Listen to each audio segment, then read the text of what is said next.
On Christmas Day, my son locked the door and said, "You're no longer part of our family. Get out." I saw his wife laughing behind his back, but instead of getting angry, I just nodded, got in my car, and made one phone call.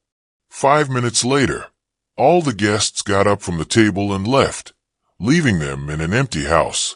It was a betrayal that demanded justice, and I provided it by turning everything upside down.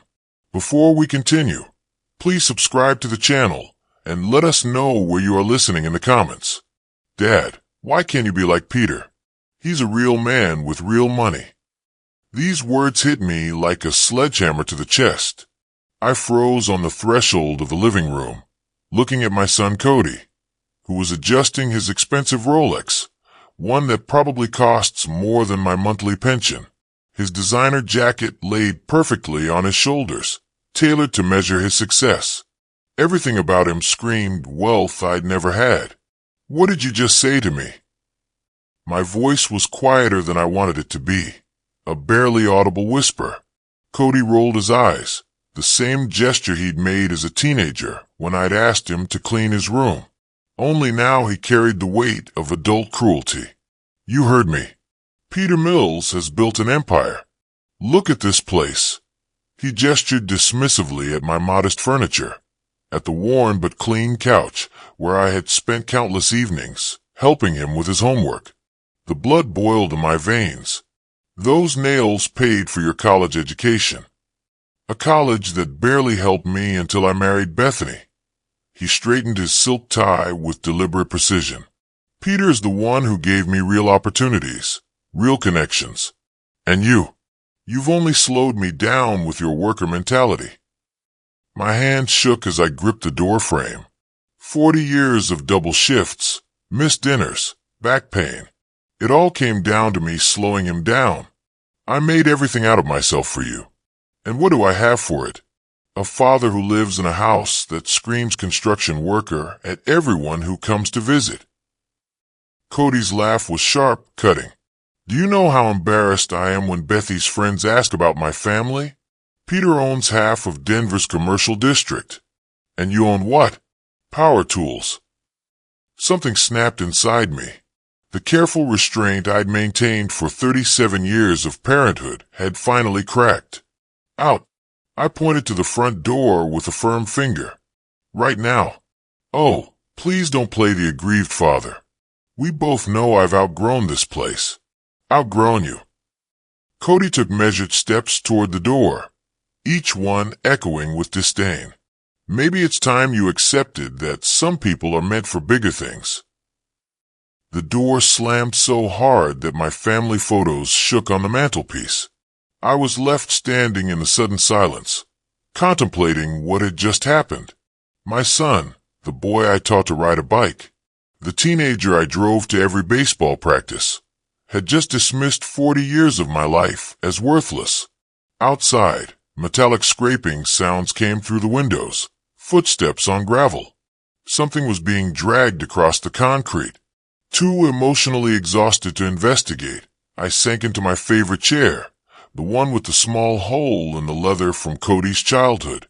Adventure with scissors. I went through my evening ritual like a ghost, hanging my work shirt in the closet with mechanical precision. My reflection in the bedroom mirror showed a 70-year-old man who suddenly looked his age. Cody's words echoed with every movement.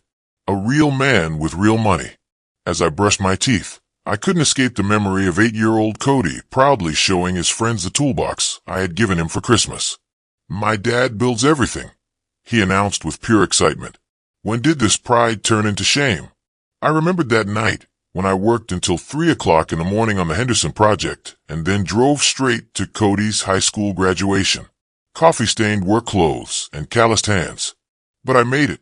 Cody hugged me afterward, whispering, "Thanks for always being there for me, Dad." The same hands he had just rejected as symbols of mediocrity. Paying for college meant 18-hour days for 3 years straight. I missed family dinners, sacrificed weekends, gave up vacations with friends. Every overpayment went directly to his education fund. "I want you to have the opportunities one never had," I told him during those grueling years. He seemed grateful at the time, understanding the sacrifice, but everything changed when he visited Peter Mills's estate for the first time. I could still imagine that fall evening when he returned from Bethy's family dinner, his eyes burning with a hunger I had never seen before. "Dad, you should see Peter's house. It's like something out of a magazine, a wine cellar, marble floors, paintings worth more than our entire neighborhood." His voice was full of awe, but underneath it was something darker envy. Then the comparisons began. At first, subtle ones. "Peter says, investment portfolios are more reliable than pension plans." Then bolder ones. "Maybe I should have studied business instead of engineering." Finally, the inquiring looks when he visited my modest home, as if he were seeing it with new critical eyes. Phone calls became shorter. Dinner invitations were fewer. "Sorry, Dad. Bethy's family is having an event," became his standard excuse.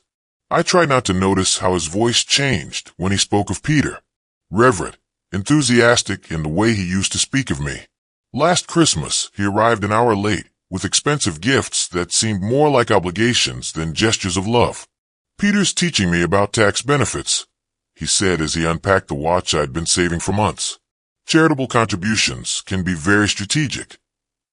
Even my gifts became lessons in his new philosophy.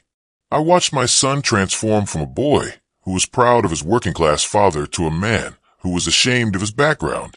Each visit revealed new changes: designer clothes, a practiced way of discussing stock options, casual mentions of exclusive clubs and business lunches. Today's confrontation was not a sudden brutality. It was the inevitable conclusion of years of growing distance. Peter Mills didn't just get a son-in-law. He stole my son. Perhaps not out of spite, but because of the simple fact of existing in a world where my sacrifices seemed insignificant. Lying in bed, I looked up at the ceiling and tried to remember the last time Cody had asked about my day, my health, my happiness. The silence stretched back months, maybe years. When had I become unimportant to the boy around whom I had built my entire life? The house creaked around me with familiar sounds, the wood settling, the foundation shifting, the gentle protests of the house that had protected us through storms and holidays. This house, which Cody now considered shameful, had been his refuge during every childhood crisis. Sleep finally overtook me around midnight, but even in my sleep, I couldn't escape the echo of his words. Some people are meant for greater things. Obviously, I was not one of them. Morning light seeped through the bedroom curtains, harsh and unforgiving. My joints protested as I rolled out of bed, every movement a reminder that 70 years had taken its toll. The digital clock read 8:15 a.m. Later than usual, but yesterday's emotional beating had exhausted me more than any physical labor. I trudged to the bathroom, avoiding my reflection in the mirror. Coffee called out to me from the kitchen, promising the caffeine I needed to face another day in this new reality where my son saw me as an embarrassment. The morning routine seemed foreign after yesterday's shock. Pulling on a worn flannel shirt and work jeans, I went through the motions of getting dressed, while my mind replayed snippets of Cody's cruel words, worker mentality. The phrase stuck like a thorn in my skin. The December snow had fallen overnight, covering my modest neighborhood in a pristine whiteness that made everything appear cleaner than it really was. But as I stepped outside into the crisp Colorado air, I immediately noticed something unusual.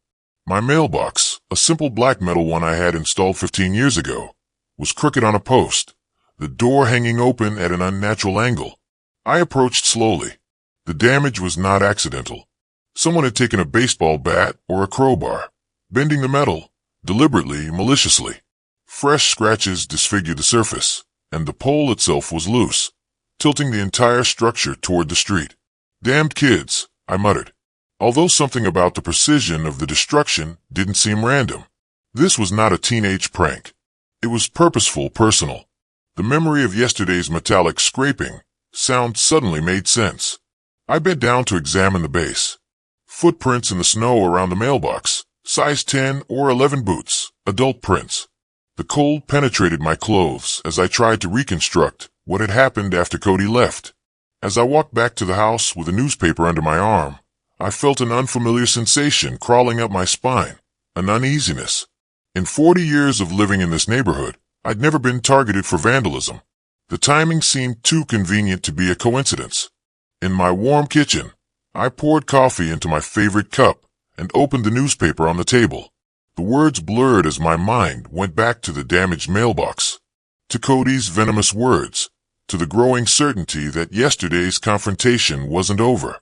I thought about calling the police, then dismissed the idea. They'd think I was a paranoid old man connecting unrelated events. The coffee went cold as I looked at the headlines I couldn't comprehend. Sports scores, weather forecasts, local news. Nothing penetrated the fog of unease that had settled over me. Something seemed wrong, incomplete, as if yesterday's quarrel was only the first act of a larger play. I tried to focus on the crossword puzzle. 7 across, betrayal of a family member. The irony was not lost on me. The kitchen clock ticked steadily to 9. Then the phone rang. The last voice I expected to hear was Cody. "Dad, it's me." His tone carried an artificial sweetness that immediately alerted me, completely different from yesterday's brutality. "Cody." I kept my voice neutral. "Listen, I've been thinking about what happened yesterday all night. I completely overreacted. I said things I didn't mean, and I'm truly sorry." The words flowed too smoothly, too rehearsed. "You seem pretty clear about your feelings." No, that's exactly it. I was stressed about work, about money, about everything. You know what Bethy's family can be like." He laughed, but it sounded hollow. Something cold settled in my stomach. The Cody of yesterday had been brutal but honest. This version seemed dangerous in its deception. "Actually," he continued, "that's why I'm calling. Bethany and I would like to invite you to Christmas dinner tomorrow night at our house. It's nothing fancy, just Bethy's father, his business partners, and some other relatives, all successful and wealthy. Christmas dinner." The words came out choked. "Dinner is at 6. Bethany is making her famous roast." Every instinct screamed danger, but a desperate part of me wanted to believe that my son felt genuine remorse. I guess I could come." "Fantastic. Oh, and Dad, maybe wear that nice suit for Mom's funeral. First impressions matter to Peter's company." The line went silent for a moment, and I heard muffled voices in the background. Then Cody's voice, distant, but audible, as if he'd forgotten to hang up properly. He really believed it. Cody's laugh was sharp, cruel. Did you hear that pathetic hope in his voice? "You're terrible." Bethy's voice, more amused than disapproving. "Although, I have to admit, this will be interesting. Peter will love it, his successful business against my construction worker father. The contrast will be perfect." "Don't forget the legacy," Bethany added. "Daddy needs to see how much better he is than your father. This dinner guarantees us my father's inheritance and business." "Right. By the end of the evening, Joseph will look so pathetic next to Peter's company. Peter will see how much we love him and no one else but him." My hand was shaking so badly that I almost dropped the phone. The complex cruelty of their plan hit me like a physical blow. This wasn't about reconciliation. It was about using me as a prop in their manipulation of Peter Mills. I carefully hung up the phone, my whole body shaking. They had planned this, not just a dinner, but an emotional manipulation, a fake apology, a deliberate preparation for public humiliation. My son didn't just reject me. He decided to turn me into a weapon. The kitchen suddenly seemed smaller, the walls shrinking as the full extent of their betrayal settled in on me. This was calculated cruelty, designed to destroy any dignity I had left. I sat down heavily in the chair, the newspaper crumbling to the floor. For several minutes, I couldn't move, couldn't think of anything but the echo of their laughter and the indifferent way they discussed my humiliation. But slowly something else began to grow in my chest. Not the defeat I had felt yesterday, but something firmer, more focused.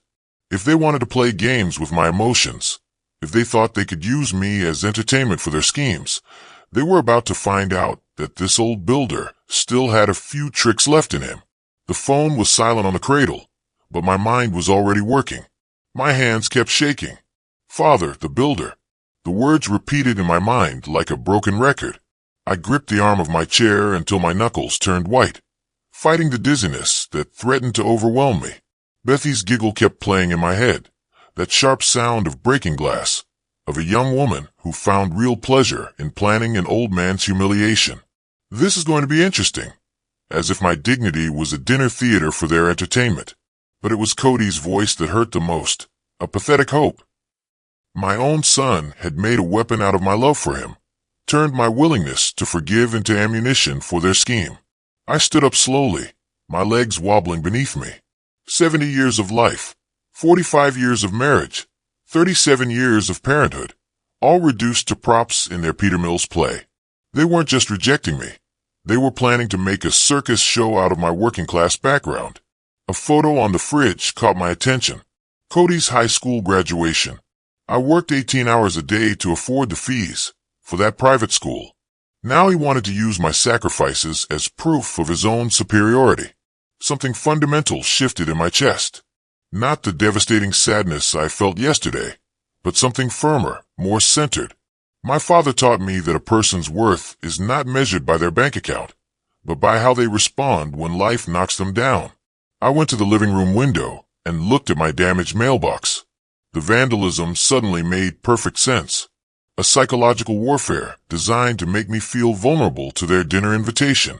They had orchestrated every detail from the property damage to the fake apology, building to the big finale tomorrow night. But they made one critical mistake. They assumed I would remain in the dark about their plan. I moved to the desk drawer where I kept important phone numbers.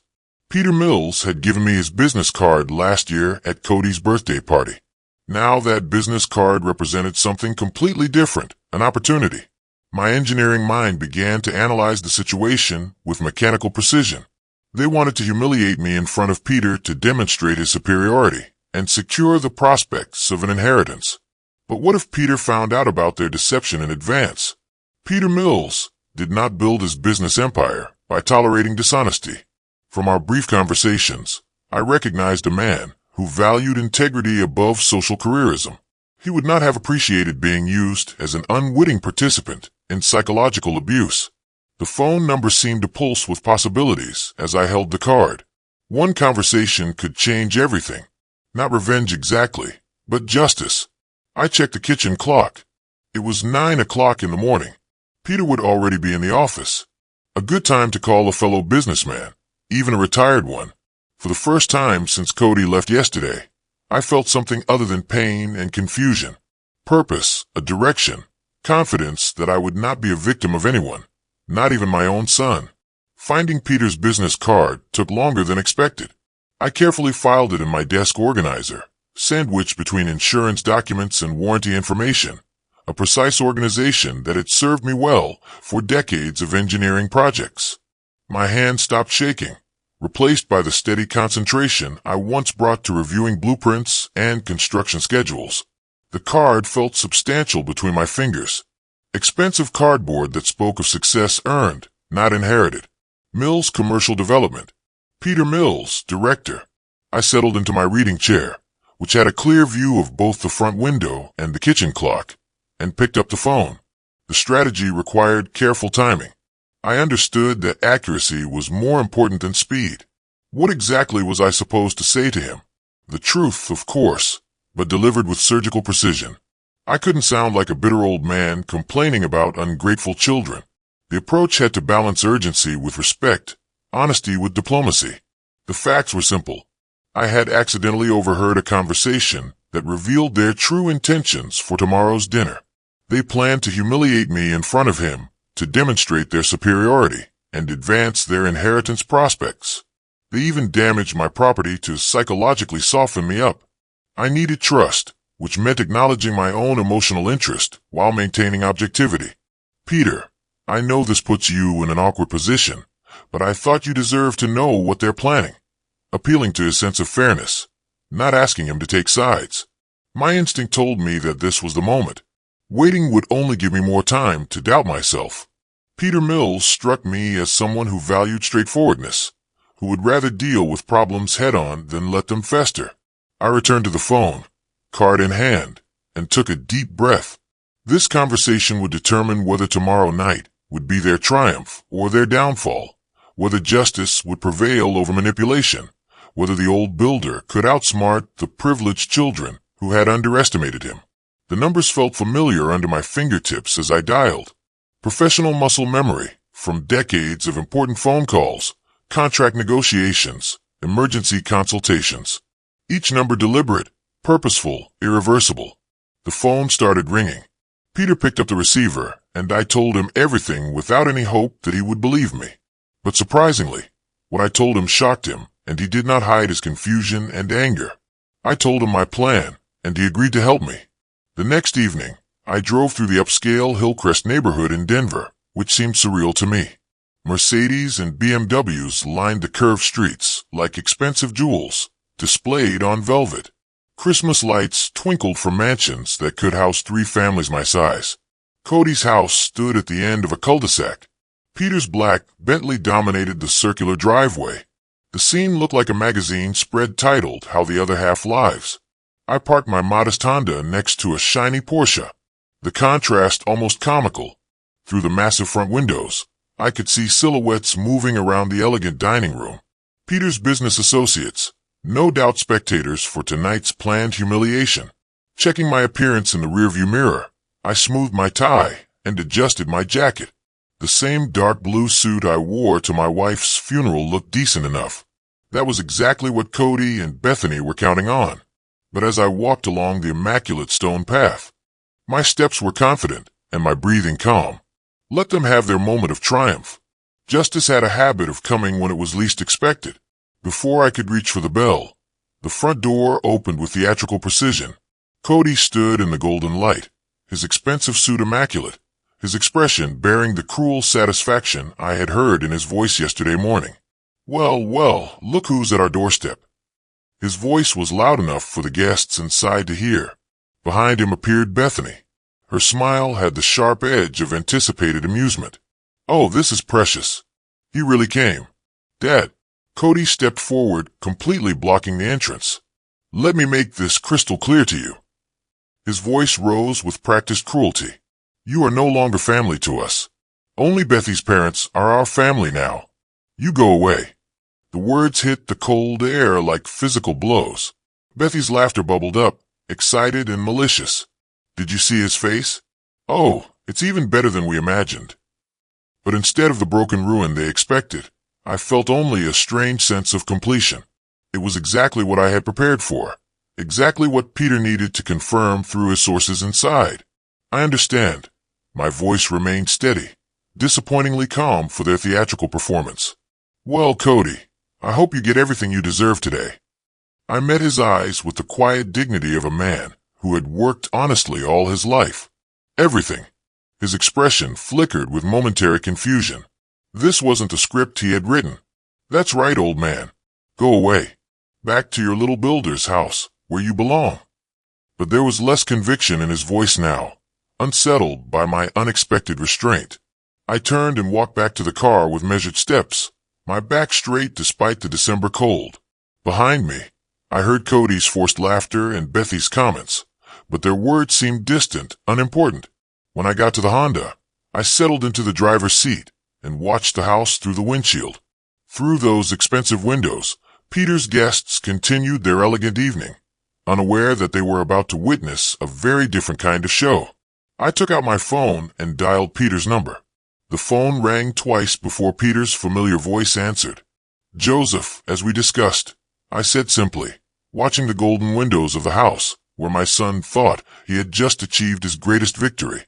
"I understand completely." Peter's tone carried the weight of a man who had built an empire, quickly reading situations and acting decisively. "Thank you for keeping me informed." The call ended there. No dramatic statements, no long explanations. Just 2 men who understood that some betrayals demanded immediate consequences. Peter raised his glass of wine, drawing attention. The room gradually fell silent as Denver's business elite turned to their host, expecting pleasant Christmas cheer or perhaps a toast. "Friends." Peter's voice carried the authority that had brought him millions. "On this Christmas Eve, I want to talk about family values, real values that are more important than social status or financial success." Cody and Bethany beamed, interpreting this as validation of their actions, proof that Peter appreciated their demonstration of superiority over Joseph's working-class background. I've learned today about people who value money over character, who manipulate family relationships for personal gain. Peter's tone remained conversational, but his words carried surgical precision. People who treat older family members as props in their schemes of social careerism. The first shadow of confusion crossed Cody's face. This was not the praise he had expected. I also learned the difference between inherited wealth and earned dignity, between people who build themselves up by tearing others down and those who maintain their integrity regardless of their bank balance. Bethy's smile began to fade as the guests exchanged glances. Peter's meaning became unmistakably clear. So today I choose to spend my Christmas with people who understand that family loyalty and basic human decency are more important than manipulative and greedy children. Peter sat down his wine glass with finality. I choose to leave this house and this company. The silence that followed was deafening. Then Peter walked to the front door with calm determination, his decision made and executed with the same business efficiency that had built his empire. Peter, wait. Cody's voice cracked with despair, but Peter did not stop. Daddy, you don't understand, Bethany began, but her father was already reaching for his coat. None of the guests needed further explanation. In Denver's social hierarchy, following Peter Mills was simply common sense. One by one, the guests began to gather their belongings, muttering polite excuses that fooled no one. This is a misunderstanding, Cody exclaimed, his voice rising to panic. We can explain everything, but explanations were unnecessary. The exodus began, and in a matter of minutes, the elegant dinner party disintegrated into an awkward scramble for the exits. Peter was the first to leave the house, his dignified gait cutting through the December air to my modest Honda. Behind him followed 3 other guests, successful people who had just witnessed something extraordinary. Joseph. Peter's voice carried genuine warmth as he approached my car. I believe we have a better place to spend Christmas Eve. Indeed. I unlocked the door, inviting them inside. Follow me, gentlemen. It's not far. The convoy formed naturally. My aging Honda led the parade of luxury cars through the night streets of Denver. In the rear-view mirror, I watched as Bentleys and Mercedes followed my modest car like a funeral procession, although it was more like a celebration. I have to ask, Peter said from the passenger seat, his voice still tinged with shock. How did you know to prepare for today? How did you foresee all this? After I overheard their conversation yesterday morning, I called you right away. But even before that, I drove through the traffic light, choosing my words carefully. I've been watching Cody change for months. One of the guests, a close friend of Peter's, leaned forward. Did you really prepare an alternative dinner? A full Christmas feast? I confirmed, feeling a quiet satisfaction. I prepared it today. It seemed wise to have a backup plan. Peter nodded admiringly. Most people would either have avoided confrontation altogether or gone into it unprepared. You did neither. 40 years in construction teaches you to plan for all eventualities. Always have a backup plan when dealing with unreliable people. The irony did not escape me, calling my own son unreliable. We returned to my neighborhood where modest houses contrasted sharply with the affluent area we had just left. Christmas lights twinkled from small front yards, creating a warm, authentic atmosphere that money couldn't buy. That's what I was trying to tell them in my toast, Peter continued, looking at the working-class houses. Real wealth isn't about bank accounts or designer clothes. It's about character, loyalty, who you are when no one is looking. You gave them exactly what they deserved. Other cars parked along my street, expensive cars that looked strangely out of place in this honest neighborhood. All the guests got out of their cars, not with contempt, but with genuine curiosity about this man who had outsmarted the manipulators. I have to mention, Peter said as we walked to my front door, I'm ending all business relations with Cody immediately. And Bethany. He paused, pain flashing across his features. She'll inherit much less than she expected. I'm sorry about that, Peter. I never meant to cause trouble between you and your daughter. You didn't cause anything, Joseph. You revealed what was already there. He stopped at my front steps, looking back at the cars lined up behind us. These people, he pointed to all the people surrounding us, they respect what you did today. So do I.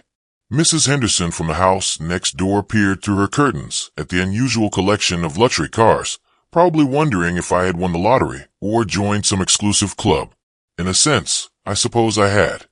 A club of people who value honesty over inheritance. "Welcome to my home," I said, taking out my house keys.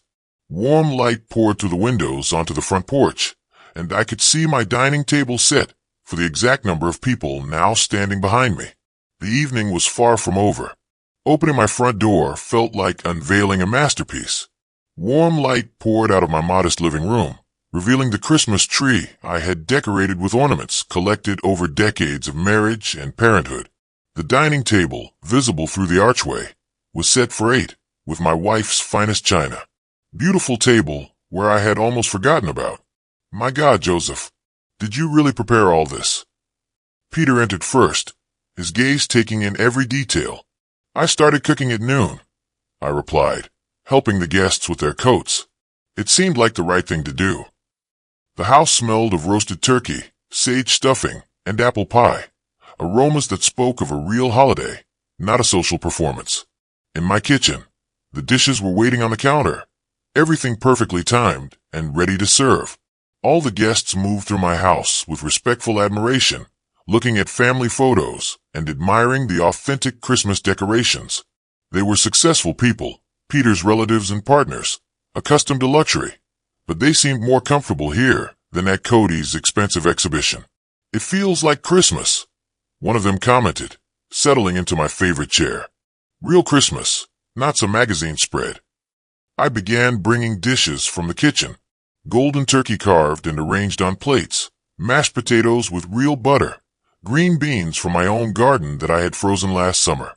Peter immediately joined me, carrying salad bowls without being asked, our partnership naturally extending to domestic cooperation.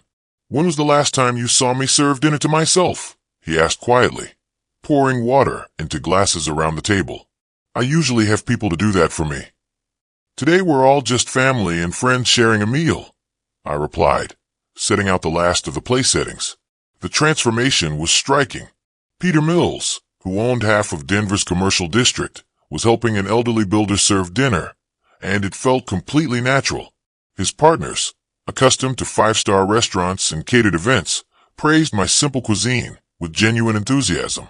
"This turkey is incredible, Joseph," said one of them. "Where did you learn to cook like this?" 45 years of marriage," I replied, pouring wine from bottles I had saved for special occasions. "My wife taught me well before she passed away." The conversation flowed around shared stories of family traditions, honest work, and values that truly mattered in life. These wealthy businessmen found themselves relaxing, laughing, and sharing memories of their own humble beginnings and the people who shaped their character. Peter raised his glass when the main course was over. "Joseph, I want to thank you for today, not only for revealing the truth, but for reminding us what true hospitality looks like and what a real family means," added another guest. "Family isn't about blood or money. It's about the people who support you when it matters." I slowly stood up, feeling the weight of the moment. Everyone fell silent, sensing that something important was about to happen. The warm light from my Christmas tree cast gentle shadows on the faces that had become allies, even friends, in the space of a single evening. Headlights appeared through the front window. 2 cars stopped behind the others, their engines dying with the abrupt finality of desperate decisions. I raised my glass, looking around the table at faces glowing with genuine warmth and satisfaction. "To family," I began, raising my glass to the warm faces surrounding my dinner table. "Not the family we were born into, but the one we choose, the people who support us when it matters, who value character over." The front door burst open without warning. Cody stormed through my living room like an invading army, Bethany close behind him, both still in their expensive party clothes, but now disheveled with despair. "How dare you?" Cody's voice cracked with rage as he took in the scene. Peter and the guests comfortably seated around my modest table. "How dare you steal our guests?"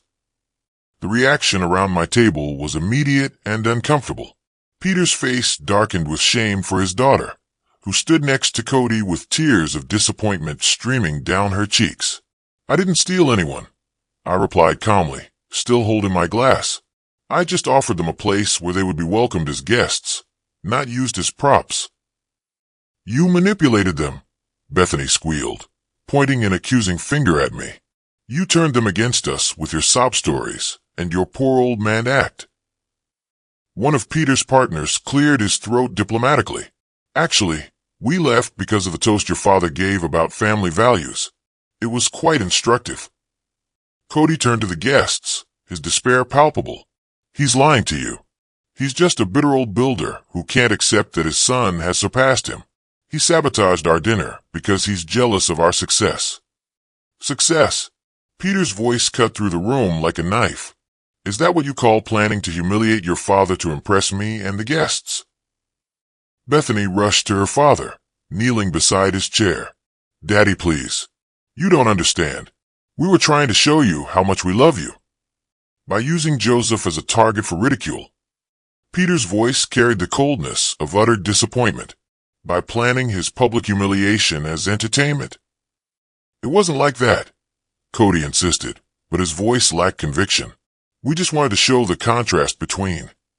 The room fell silent, except for Bethy's muffled sobs. Cody's face was white with rage and despair. He turned to me and said, "You ruined everything. Do you have any idea what this cost us? Peter, his legacy was our future." "Your future was never built on solid ground," Peter said, slowly rising from his chair. The authority in his movement instantly caught the attention of everyone in the room. "It was built on manipulation, greed, and the assumption that I would never discover your true character." Bethany looked at her father with pleading eyes. "Daddy, please no." Peter's voice carried a finality that drowned out all protests. Peter stood with the commanding presence that had built a business empire, his gaze shifting between his daughter and son-in-law with the cold assessment of a man who had just discovered termites in his foundation.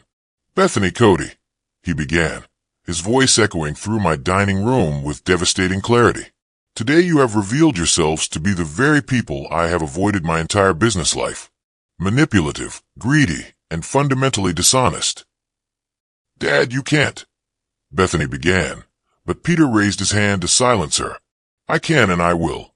Effective immediately, Cody is dismissed from all business relations with Mills Commercial Development. Your job, your access to company resources, your future participation in any Mills family ventures, it's over." Cody's face turned white. "Furthermore," Peter continued, his businesslike precision cutting through every interruption, "my will is being rewritten next week. Bethany, your inheritance is reduced to exactly what Cody brought into this marriage. Nothing. The bulk of my estate will go to charities that truly understand the value of helping others without expecting anything in return." "You can't do that," Bethany cried, jumping to her feet. "I'm your daughter." "Yes, you are my daughter, and today you showed me what kind of daughter you have chosen to be." Peter's voice carried a deep sadness beneath its firmness. "Someone who would humiliate an elderly person for personal gain. Someone who values money over basic human decency." Cody made one last desperate attempt. "It's all his fault." He pointed at me with trembling hands. "He turned you against us. He poisoned your mind with lies." "Joseph told me the truth," Peter replied simply. "Something you two seem incapable of doing." I slowly stood up, feeling the weight of justification, but also the responsibility it carried. "Cody, I'm sorry it came to this. I really am. But you chose this path when you decided that my love for you was something to be exploited, not cherished." "Keep your fake sympathy," Cody hissed, but his voice was breaking. "You ruined our lives." "No," I said quietly. "You did that yourselves. I just made sure that the consequences finally caught up with your choices." Bethany grabbed Cody's arm, pulling him toward the door. "Let's go. We don't need them. We don't need any of them." But even as she spoke, reality set in. Without Peter's business, without his inheritance, without the connections they had just pushed away, they had very little left except each other and the consequences of their actions. They left without a word, the front door closing behind them with the finality of the end of a chapter. The silence that followed felt different from the awkward tension of their presence. It was the silence of justice done, of order restored. Peter sat back heavily, suddenly looking his 65 years. Joseph, I owe you a deep apology, not only for their behavior, but for not seeing it sooner. No apology necessary, I replied, settling back into my chair. Sometimes we see what we hope to see in the people we love. One of the guests raised his glass again to true family values and to the people who live by them instead of just talking about them. And to second chances, added Peter, looking around the table with genuine enthusiasm. Sometimes the family we need is not the one we were born into, but the one we are lucky enough to find. I raised my glass one last time, looking at the faces that had become friends through the crucible of this strange evening. For Christmas Eve, I said simply, and for reminding me that character, not wealth, makes life rich. Outside, snow began to fall on the quiet neighborhood, covering the footprints of those who had left and blessing those who had decided to stay. If you like this story, please like this video, subscribe to the channel, and share your impressions of this story in the comments. To listen to the next story, click on the box on the right. Thank you for watching.